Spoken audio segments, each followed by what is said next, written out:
Hi, I'm Liz. And I'm Rhea.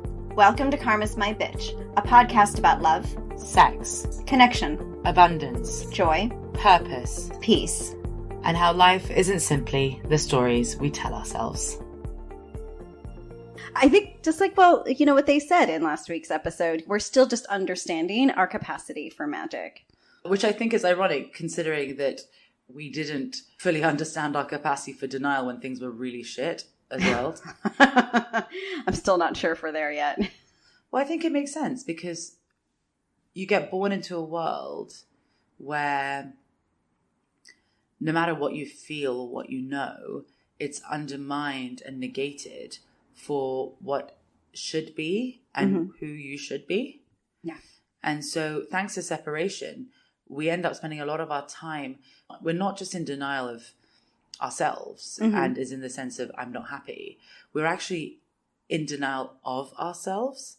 Okay. In the sense of we don't allow ourselves to be as powerful and free as we can be because of separation. And that's why karma was such a bitch. But in the good way. Yeah. The inescapable bitch that serves a purpose. Yeah, because it shows us where we are in denial. Yeah. In denial of the fact that we're unhappy, in denial of our power, in denial of what we desire as opposed to what we think we should desire, in denial of our truth. Yeah. Right? And let's be fair. Let's give denial her due, or its due. That if we didn't have that capacity for denial, would have died. We would have imploded. Yeah. I'm a really powerful being, but I have no way to exercise this power. What do?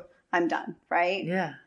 I realize that there's so many, if we were so aware of how dangerous it was, and how much our souls were suffering. Right. Or just even of the basic dangers that we faced as children playing outside, completely unsupervised in a ditch. I mean, that's somewhat maybe healthy, but we had to be able to not pay attention to certain things because otherwise we'd be paralyzed as a result of the truth because we wouldn't be able to do anything about it.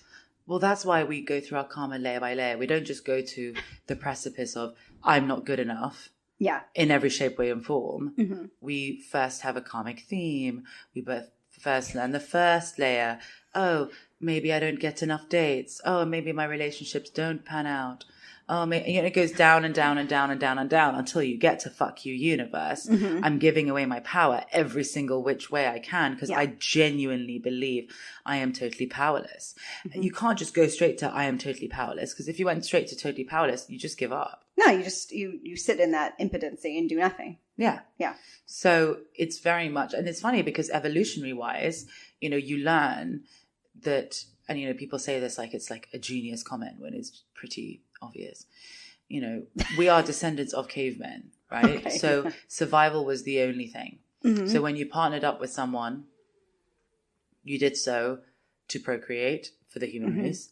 You did so to not be killed so quickly because there were two of you, so you could run in different directions. Yeah. Like a lot of the stuff that we do is effectively just survival shit from ye olden times. Yeah. And yes, people didn't marry for love then. They married for finance, for safety, survival, security, for security, for all those shit. So we were always wired for separation in a way because society was wired for separation. We were wired to believe that if we stepped out of that, we were going to fail, that the herd had a point, and in order for us to survive it, we had to join that herd, not be outside of it. Like the black sheep was an undesirable sheep to be. Let's put it that way. But now, obviously... it was as good as it was going to get. Oh, yeah. Shoving down all my emotions and just trying to fit in was as good as it was going to get. But actually now, having gone through all of that and effectively just giving myself permission to be me, I realized that it was a prison. Yeah. And I have not just survived as me, but for the first time I've thrived. I'm happy now. And happiness wasn't even an option for me because you were looking for okay. Can I be okay? I wasn't even looking for okay. I was looking for, can I muster enough strength and will to make it through another day and find some kind of relief from that pain by making a life that looks like everyone else's. AKA, will I be okay? Yeah. I mean, I just can't remember that question enough times that would have been my take. But yes, I get it. And, we talk about this sometimes, like when people come to see you and, you used to always say, I remember in the first episode you said this, that they come and their questions were always, when am I going to fall in love? When am I going to be successful? When really what they're asking is, when am I going to feel happy? Yeah, exactly. And when am I going to feel happy is not something that anyone else can define for you, because it's very much an internal experience. So the fact that we're using or were using external measures of happiness to gauge our own internal happiness is just nuts. That's quintessential separation right there, right? Yeah. But I feel like over the past years and what we're experiencing now, we're watching that separation really crumble. It's that 3D collapse where all the things that we believed were truths are no longer truths. And we're seeing them for what they are. And yes, the people who have done more work, who have gone more to their core, who are more at one with themselves, who even we can go to are in higher consciousness, can see this world as just a big pile of BS. We're watching and seeing how our governments can no longer be the ones who are meant to save us, because they never could. But we're seeing it now, right? We're watching. Well, there are enough people who are seeing it. There's still a lot of people who remain brainwashed and who are still very much hypnotized. And I get it. I've been there. We've all been there. Otherwise, we wouldn't be in body. But what I'm saying is, over the past couple of years, we've watched some of the things we always thought to be true turn out to be untrue. And a lot of people are starting to realize that power is only where it is because we've given it to them. 2023 and 2027 will be years that will keep us on our toes, on the very precipice of this sort of reality unreality that we have begun to experience since about 2021 more than anything.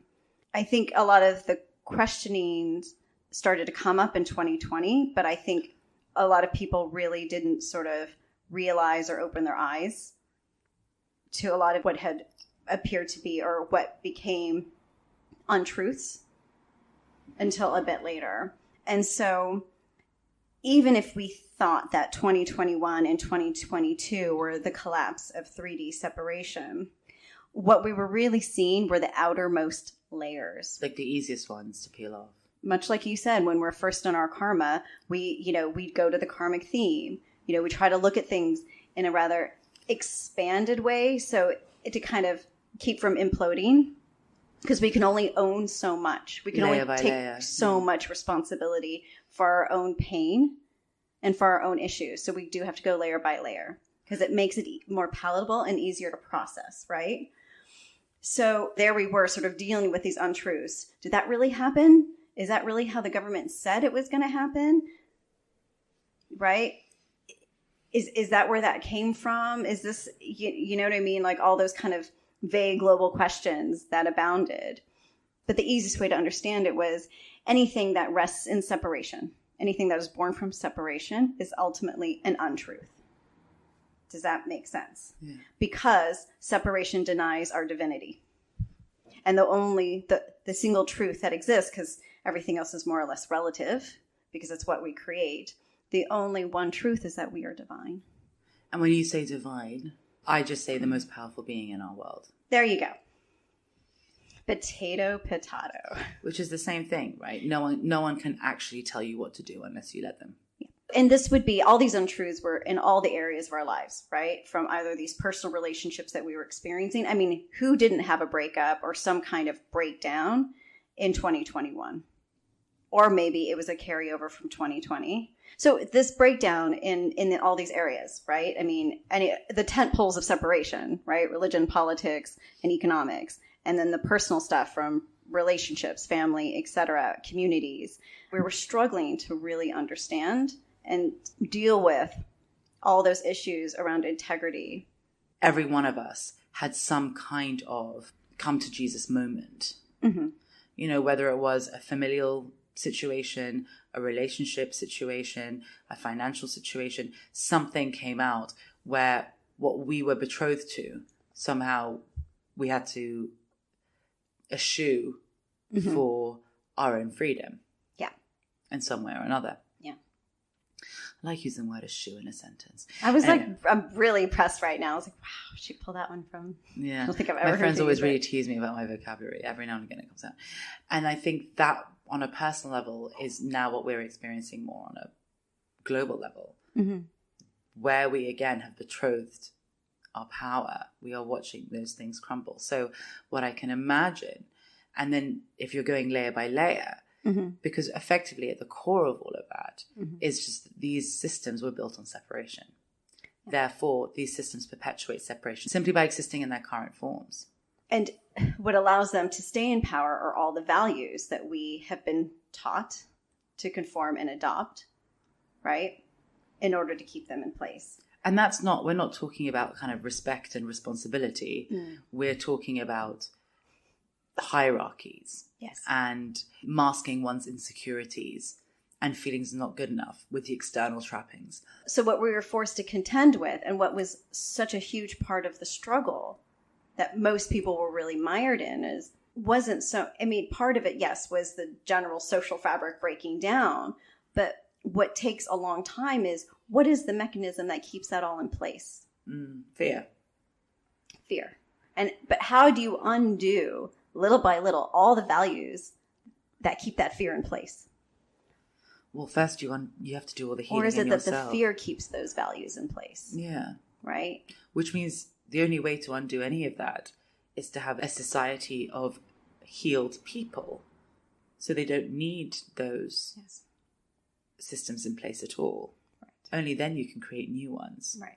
Which is a fairly scary idea for those who are in power, who occupy positions of great influence and power within those systems, right? Well, I think it's scary for everyone involved because, yes, as chronicled in real time, it feels, facing the truth, that core truth that we are so powerful that we have made ourselves powerless, hurts. It hurts a lot. Yeah. It requires such courage to heal. All the million cuts that created that situation, they all need to be healed. And that requires, as we've said, going through hell on earth to come through the other side. And you've said this before. It's not like when you sort of wake, you realize your karma and that's what's really painful. It's often realizing that it's always been there and you're just finally accepting that. It's not new trauma. It's just the same trauma. Oh, yeah. Right. I think that's what was always weird, is that you're not creating new suffering. You're just looking at the suffering you've always had. And it's not so much that the truth hurts because it's always hurt. You've just been running away from it. Exactly. So it's more just accepting that you can't run away from it anymore because fuck this, you've got to do something different. And that's when you really have to wake up to the fact that you've been in denial and your disempowerment is at your own hands. Yes. Which is it is the most painful realization, is I had a hand in this. Well, not even I had a hand. I had most of the hands in this. I was all the hands. Yeah. In Rhea's story. Rhea's I was all my hands. I own it. Well, if every choice it's your choice to do something to me, but it's my choice to decide how it affects me. Yeah. So how I let it affect me every time it's my responsibility. It's my choice to play in the story to begin with. Exactly. Right? Yeah. And so I think that's where we feel so let down, because we've let down ourselves. Yeah. And I wonder whether that's why we've always almost been wired to fail, or we feel like we've been wired to fail, because we've always been failing at owning our own power and owning our own responsibility. Absolutely. Absolutely. It has everything to do with that, because that's what karma is about. It's the very slow way, or not so slow way necessarily, of getting us to see not only have we had a hand in the world and life that we had created that was causing us so much distress, but that if we can heal that, then we can come back into our power. So everyone, to some degree, in this period of time, will have to face their complicity. If we thought 2020 and 2021 were fairly shitty years, 2023 to 2027 aren't going to be much prettier. And so what happens is when you go through these sort of difficult, bleak periods, and they're not going to be bleak in the same lockdown virus sense of 2020, where it was that's going to seem like a cakewalk compared to what's to come, because as all those layers of 3D come undone, what happens when you start to dismantle something that was sort of held together, a bit like springs, if you can imagine, and you start to release those springs, they fly, right? And so everything just becomes like anything that's attached, it just gets smacked. So if we are still somehow wired to or connected to separation, as in we still are deriving some sense of power or identity from a 3D life, we are going to feel it much more as 3D comes apart. As opposed to some who might already be in 5D or done enough healing work that they are disconnected from the mechanisms of 3D, that they are in flow, that they are untethered, that they are at one with the energies of the 5D vibration, and therefore will not necessarily experience the kind of collateral damage backlash that might occur from the 3D dismantling. But it will generally hit everyone to some degree, right? That even if you don't get impacted personally, you'll know someone who has. You'll either know someone who has, or it still will bug you. Even if it has nothing to do with you. And even if it won't impact you directly, it still might hit at a core value that you hold, right? I value freedom so much. How could people treat other people like this? I value my happiness so much. It pains me to see people so fucking unhappy. It hurts me to see people treat their own children that way. And what do we do about it? It's so difficult to watch as people continue to push others to conform in order to feel safe. There is nothing you can do except, as you have said in previous episodes, bear witness, which is sometimes the most difficult thing to do. But if you can hold that energy, then that just means anything is still possible, right?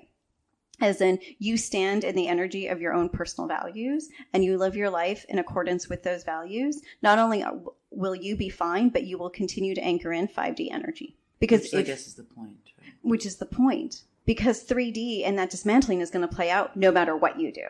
And it's still part of that game, which you had said before, is I can still see with detachment that this all means nothing, which is true. I mean, that's the game of consciousness, to reach the point where you understand it all means nothing. But in order for humankind to evolve and to do what we're doing here, which is to bring oneness to this earth plane, is it has to mean something right now. So we have to care.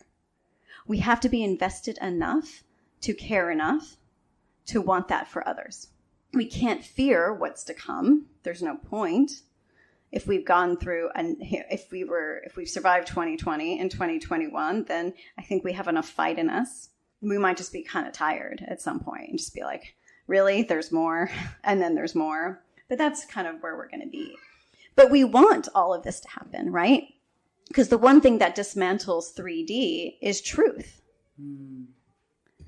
So while it seems like we dread the idea of more stuff is going to come out, and we can only ride that out as long as we are untethered from all of that. And I guess the thing is, truth is fabulous in its freeingness, right? Once you know the truth, then you're free from running away. You're free from the denial. You're free from the disempowerment. So even if it's emotionally, physically, and even mentally, all of it is uncomfortable to bear witness to it, you're also freeing yourself more. And that needs to happen. I'm so tired of watching people unhappy thinking that they have no choice. I have a question. What is it? Why did we have to talk about magic before this? We've given you magic. Now we've given you depression. Exactly. Well, that's what I was wondering. I was like, couldn't we have just done the sadder episode? Before magic? I don't know. Yeah. Right? Magic would have been a nice high. Yeah. Can we it's a nice high note. If you think about that, it makes sense because that's what all of this is, right? It's good until it gets bad, even though that's what these past 2 episodes may appear to be. It's more just, it's a bit fucking weird and there's a bit uncertainty. It feels like a bit of an upheaval. We're learning loads of new things at the same time, and things that sound, in my experience, things that sound bad normally are not at all as bad when you experience them. The reason why fear is so potent is that it's something that hasn't happened yet. Yeah. The anticipation is often worse than the actual experience. If something bad happens, you just deal, and it's just something that happens to you. Yeah. But anticipating it makes it so much worse. So if you're just flowing and you're with it and whatever comes, you'll just be dealing and moving on with life, and actually it'll be fine. Yeah. It'll be okay. It's a bit like being on that roller coaster. And if you're so scared of the climb, you tend to not enjoy the rest of the ride. Well, I mean, I don't enjoy roller coasters in general, but yes, exactly. Because that's the thing. We aren't actually in control of our lives. We're only in control of our choices. Yeah. Well, so can I tell you, I used to be really afraid of roller coasters. Just the mere idea. I would never go on them. I just looked at them and I thought, that is not for me. And then I saw my younger cousin really love it. And from the time she got strapped in to the time it ended, that girl just enjoyed the shit out of the ride. And I thought, you know what? That's what I'm going to do. From the time I strap in, I'm just going to enjoy the ride. I'm just going to let go and just let it be and just tell myself this is going to be fine and I'm safe and I'm fine, right? It's going to be okay. And I really enjoyed it. That's how I learned to like roller coasters. Yeah, no, I don't like them. Yeah. No, I mean, most control freaks wouldn't either. But also, why would I choose to be uncomfortable for no apparent reason? Well, they're quite fun. I can't do them anymore because I get motion sickness. But it was really important to me to feel like I could get over this fear because it was a bit paralyzing. You know, I would go to Disneyland and I couldn't get on Space Mountain. So it was quite a big deal for me. Oh, well done. Thank you. Do you really mean that, though? You say that somewhat condescendingly. Like, now Liz can go on Space Mountain. Her world has expanded. That was a really big deal when I was 12, so thank you.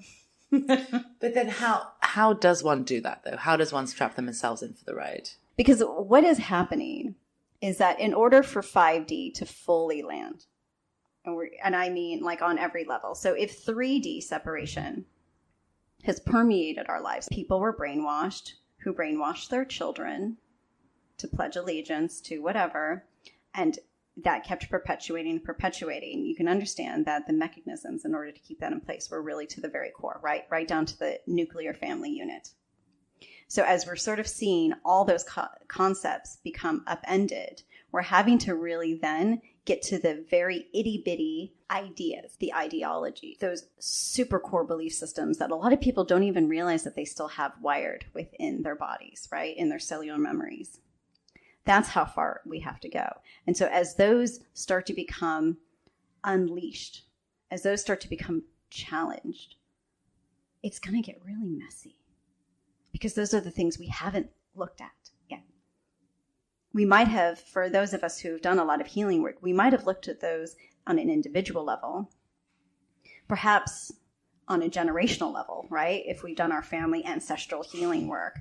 But have we ever really been able to look at it in its minutia at a collective level? No, because we've never had to undo 3D to this extent. So much like when we're mourning the end or loss of a relationship and we're sort of examining, what did I do? What did they do? Like, where was all of this? And, you know, we built this life together and now we have to kind of untangle every little piece. So we are doing that to 3D. So it's just going to be this like long, messy, awful divorce. Okay. But then how do we get through that long, messy, awful divorce? We have to get back to what our values that they're not necessarily 5D values, but what are the core values that we can continue to take and hold with us, right? So the first one is respect.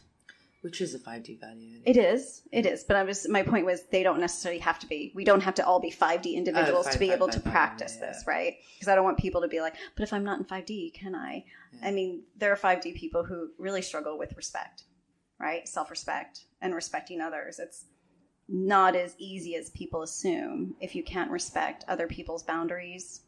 Respecting yourself as much as you would respect others has everything to do in accepting that it is just as much their right to exist and have the beliefs they have as it is yours.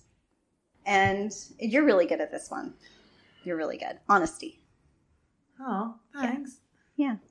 Well, I think this entire podcast is about you being honest about yourself. And you were talking about this the other day. You, at this point, like, you're not even capable of a white lie, not without it, like, triggering you so hard. It's very annoying. Apart from when it comes to like, sorry, I'm late. There was traffic. Even those white lies won't serve us. It's just own your truth already. Doesn't matter if you're just not a punctual person and you never will be. Just own it at this point. You know why I'm late? Because I'm always late. Yeah. Period. You know? I have bad time management. Because at this point, and we had said this before, where it was like, it's no one's business what your truth is, right? But when we're really having to push to this other level of existence, right? To this other level where our core values permeate our entire being and our world, you not only have to trust those core values, we cannot allow anything to shake our integrity. So this goes back to the integrity bit, right? Which is why even the white lies just don't really fly. As Ellen had said, it's also about understanding and believing that everything is perfect, even if on the surface it's not. That's what that trust is about. Trust that everything that's happening is divine, whether it seems like it or not. Because the belief that something isn't divine or result of the divine is still in separation. So it is important to trust that everything is happening and unfolding as it's meant to. Which is 5D, right? It's that whole it is what it is thing. It is. The ability to have that trust is a 5D thing. As it's unfolding will not feel very 5D, unfortunately.